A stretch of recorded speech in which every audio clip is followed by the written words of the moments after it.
Hello friends! I look like a mess of a human. How's your quarantine? Good, good. I don't have energy for this anymore. The subject of this fancy internet video is about my eyes. So before Friday the 13th in March of 2020, my contact prescription was -4 in both eyes. It's not great, but luckily we live in the future. I knew that at some point in early 2020 I was gonna get my eyes lasered. I just didn't know when. A friend of mine recently got LASIK, so I had a discount referral code, and LASIK is something that I've been considering for quite a few years actually, since about 2014. The period of time between me waking up and deciding that I'm gonna get LASIK and me waking up and being able to see was a period of 1 week. I looked up a ton of horror stories about LASIK. There was a story about a guy who his vision was corrected, but it messed up the dryness in his eyes, so he had permanent dry eyes. So that would suck. And then I also heard one story about a girl whose vision got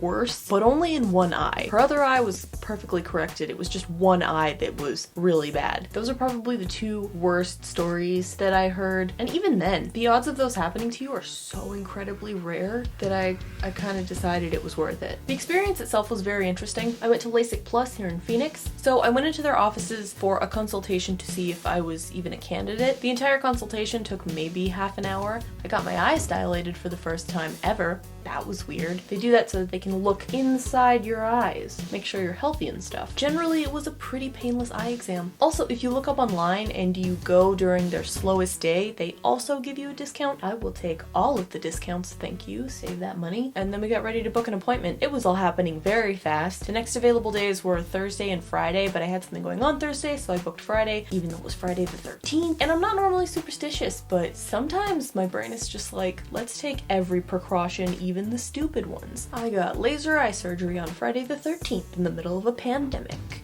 Why?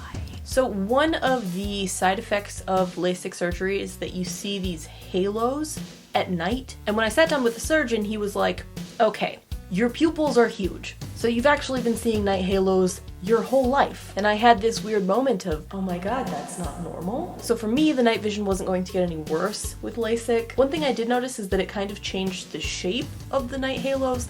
So they used to be more spiky and now they're more like evenly dispersed rings. So on Friday the 13th, while the pandemic was revving up to take America on, I went in and I waited in their offices for like a solid half hour. I did go a little early just because it's surgery and I panic and I'd rather be punctual. The whole thing took like 5 minutes. The laser stuff is only 13 seconds per eye. Crazy. The first thing they do is put these numbing drops in your eyes so you feel nothing. And then there's two huge kind of machines. The first one cuts a layer off of the front of your eye and then they fold it back.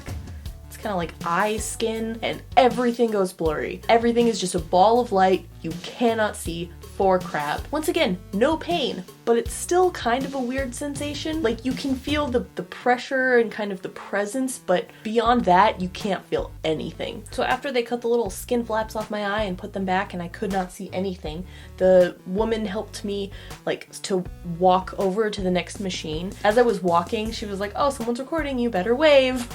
And I could not see, so she had to like completely guide me. I looked completely ridiculous, I'm sure. And then we continued walking over to the second machine, which is the crazy eye lasers machine. I was only under this machine for maybe like 2 minutes. What they do is they peel back the eyeball skin flap and have you look at this one little green light, and all you have to do is look at it for 13 seconds. The technology in this machine actually tracks your pupil as you're looking forward, and it shuts off if you look too far in one direction. So as long as the place you're going to has like current technology, you can't mess it up. Probably the weirdest thing about it is that as I was staring at this and it was beeping and like lasering in my eyes, I could smell it. It has this weird like burning cartilage smell, kind of like a dentist's office. It was very strange. And then he just moves the flaps back and smooths them out. And then as soon as you sit up, you can see clearly. Like it's hazy. Everything is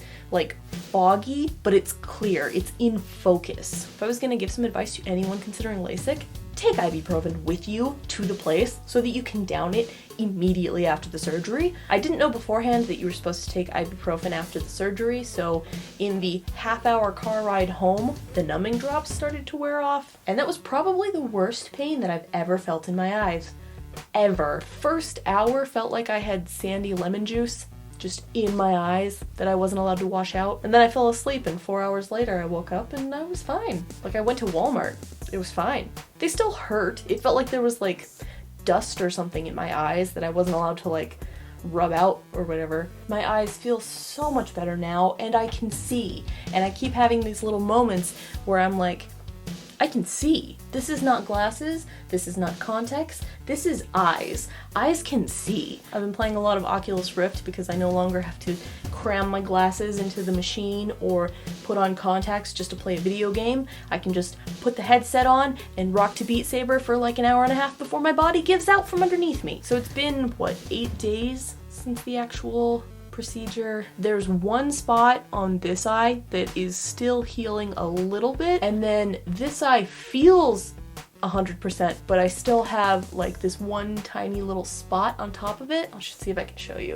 We're gonna get real close here. So if you look on the top of this eye, I've got like one teeny little like blood spot, and then there's an even smaller one that I think is probably healed by now. But on the upside, since this is on the top of my eye, you can't even see it really. But yeah, so far so good. Everything seems pretty great so far. I'll have to make an update video in like a year to let you guys know how it's been. Also, can we talk about some quarantine stuff and the whole pandemic thing for a second? If you're seeing this in the distant future, hopefully we got through it okay. But oh my god, can you please self-isolate? There are a bunch of people who are still just out and about and doing stuff, and America is in a crisis, my dude. Echo, what have you been doing with your quarantine time? Good question, Echo. I have been trying to stream on Twitch more. So I'm not gonna go into too much detail because this is a thing that is still in the making, but on Twitch, apart from playing Minecraft, I have been making these cute little bunny charms. I don't know if they're gonna super go anywhere. I might end up making a Kickstarter for them. This is the clown. This is about the size the charms are gonna be. And this one is the Medusa bunny. It's not gonna be this size. It's a little bit bigger than it's supposed to be. But yeah, these are just some of the samples that I got recently, and hopefully will be in production soon. I'm trying to go live every other day. It kind of just depends on what I'm doing throughout the day. The times are sort of random. I'd like to build up a decent Twitch channel. Use your quarantine time wisely. I hope you have a lovely day, and I will see you later, possibly on Twitch. Goodbye.